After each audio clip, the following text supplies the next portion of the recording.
ಬೆಳಗಾವಿ ಜಿಲ್ಲೆಯ ರಾಯಭಾಗ ತಾಲೂಕಿನ ಯಲ್ಪಾರಟ್ಟಿ ಬಂಗ್ಲೆ ಹತ್ತಿರ ಇರುವ ಪ್ರವಾಸಿ ಮಂದಿರವು ಹಲವಾರು ವರ್ಷಗಳಿಂದ ನಿರ್ಲಕ್ಷ್ಯಕ್ಕೆ ಒಳಗಾಗಿ ಅನೈತಿಕ ಚಟುವಟಿಕೆಗಳ ತಾಣವಾಗಿತ್ತು. ಈ ವಿಷಯವನ್ನ ಗಮನಿಸಿದ ಕುಡ್ಚಿ ಕ್ಷೇತ್ರದ ಶಾಸಕ ಮಹೇಂದ್ರ ತಮ್ಮಣ್ಣನವರು ಸಂಬಂಧಪಟ್ಟ ಅಧಿಕಾರಿಗಳ ಗಮನಕ್ಕೆ ತಂದು ಇದನ್ನ ಮರು ಪ್ರಾರಂಭಗೊಳಿಸಲು ಎಷ್ಟು ವೆಚ್ಚವಾಗುತ್ತದೆ ಎಂಬುದು ವಿವರವನ್ನ ನನಗೆ ತಿಳಿಸಿ ಸರ್ಕಾರದಿಂದ ಅನುದಾನ ಮಂಜೂರು ಮಾಡಿಸಿಕೊಡುತ್ತೇನೆ ಎಂದು ಅಧಿಕಾರಿಗಳಿಗೆ ಸೂಚನೆ ನೀಡಿದ್ರು. ಅಧಿಕಾರಿಗಳು ತಕ್ಷಣವೇ ನವೀಕರಣಕ್ಕಾಗಿ ಬೇಕಾಗುವ ವೆಚ್ಚದ ವಿವರವನ್ನ ಸಲ್ಲಿಸಿದ್ರು. ಬಳಿಕ ಶಾಸಕರು ಸರ್ಕಾರದ ಗಮನಕ್ಕೆ ತಂದು ಅಗತ್ಯ ಅನುದಾನವನ್ನ ಮಂಜೂರು ಮಾಡಿಸಿ ಪ್ರವಾಸಿ ಮಂದಿರಕ್ಕೆ ಮರುಜೀವ ನೀಡಿದ್ದಾರೆ. ಇದೀಗ ಆ ಮಂದಿರವು ಸುಸಜ್ಜಿತವಾಗಿ ಸಾರ್ವಜನಿಕರ ಬಳಕೆಗೆ ಸಿದ್ಧವಾಗಿದೆ. ನವೀಕರಣಗೊಂಡ ಪ್ರವಾಸಿ ಮಂದಿರದ ಉದ್ಘಾಟನೆಯನ್ನ ಕರ್ನಾಟಕ ನೀರಾವರಿ ನಿಗಮದ ವ್ಯವಸ್ಥಾಪಕ ನಿರ್ದೇಶಕರಾದ ರಾಜೇಶ್ ಅಮೀನಾಭಾವಿ ಹಾಗೂ ಕುಡಚಿ ಶಾಸಕ ಮಹೇಂದ್ರ ತಮ್ಮಣ್ಣನವರು ಜಂಟಿಯಾಗಿ ರಿಬ್ಬನ್ ಕತ್ತರಿಸುವ ಮೂಲಕ ನೆರವೇರಿಸಿದ್ರು. ನವೀಕರಣಗೊಂಡ ಪ್ರವಾಸಿ ಮಂದಿರವು ಗ್ರಾಮೀಣ ಪ್ರದೇಶದ ಅಭಿವೃದ್ಧಿಗೆ ಮತ್ತೊಂದು ಹೆಜ್ಜೆಯಾಗಿದ್ದು ಸಾರ್ವಜನಿಕರ ಸೇವೆಗೆ ಸಮರ್ಪಿತವಾಗಿದೆ.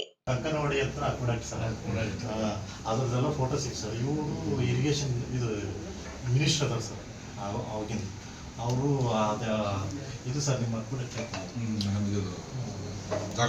ಜಾಗ್ನೂರ್ ಅಕ್ವಿಡಕ್ಟ್ ಉದ್ಘಾಟನೆ ಯಲ್ಪಾರಟ್ಟಿ ಗ್ರಾಮದಲ್ಲಿ ಇವತ್ತು ಮಾನ್ಯ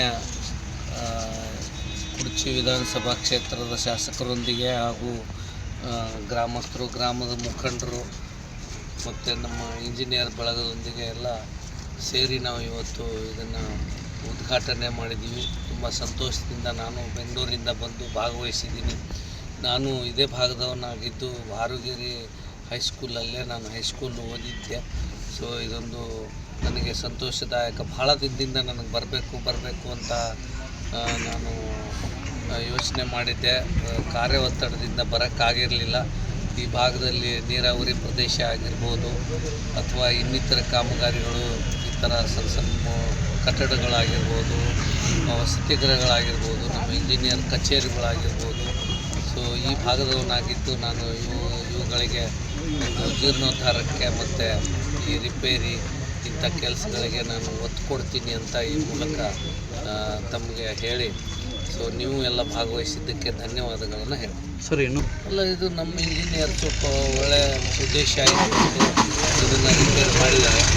ಅದಕ್ಕೆ ಮಾನ್ಯ ಶಾಸಕರು ಸಹಕಾರ ನೀಡಿದ್ದಾರೆ. ಸೊ ನಾನು ಸಾರ್ವಜನಿಕರಿಗೆ ಇದನ್ನು ಮತ್ತು ಅಧಿಕಾರಿಗಳಿಗೆ, ಇನ್ಸ್ಪೆಕ್ಷನ್ಗೆ ಆಗಿರ್ಬೋದು, ಬೇರೆ ಸಭೆ ಸಮಾರಂಭಗಳಿಗೆ ಆಗಿರ್ಬೋದು ಉಪಯೋಗಿಸ್ಬೋದು. ಆದರೆ ನಾನು ಕಳಕಳಿಯ ವಿನಂತಿ ಮಾಡ್ಕೊಳ್ಳೋದೇನೆಂದರೆ ಇದನ್ನು ಗಲೀಜು ಮಾಡಬಾರ್ದು. ಬೇರೆ ಏನು ಈ ಐಬಿಗಳ ಥರ ಇದನ್ನು ನಿಮ್ಮ ಆಸ್ತಿ, ಇದು ಸಾರ್ವಜನಿಕ ಆಸ್ತಿ ಅಂತ ಕಾಪಾಡ್ಕೊಂಡು ಹೋಗಬೇಕು ಅಂತ ನಾನು ಬಯಸ್ತೇನೆ. ನಮ್ಮ ಇಲಾಖೆ ಆ ಥರ ಯಾವುದು ಕಂಡು ಬಂದಿಲ್ಲ. ಆ ಥರ ಏನಾದ್ರು ಆಗಿದ್ದರೆ ಅದನ್ನು ರಿಪೇರಿ ಮಾಡಿ. ಈ ಸಂದರ್ಭದಲ್ಲಿ ಬ್ಲಾಕ್ ಅಧ್ಯಕ್ಷ ಪ್ರದೀಪ್ ಹಾಲ್ಗುಣಿ, ಶಂಕರಗೌಡ ಪಾಟೀಲ್, ಕಲ್ಮೇಶ್ ಕಾಂಬ್ಳೆ, ಹಮೀದೋದ್ದೀನ್ ರೋಹಿಲೆ, ನೀರಾವರಿ ಇಲಾಖೆಯ ಅಧಿಕಾರಿಗಳು, ಕುಡ್ಚಿ ಸುಸಟ್ಟಿ, ಮೊರಬಾ, ಪರಮಾನಂದವಾಡಿ, ಯಲ್ಪಾರಟ್ಟಿ,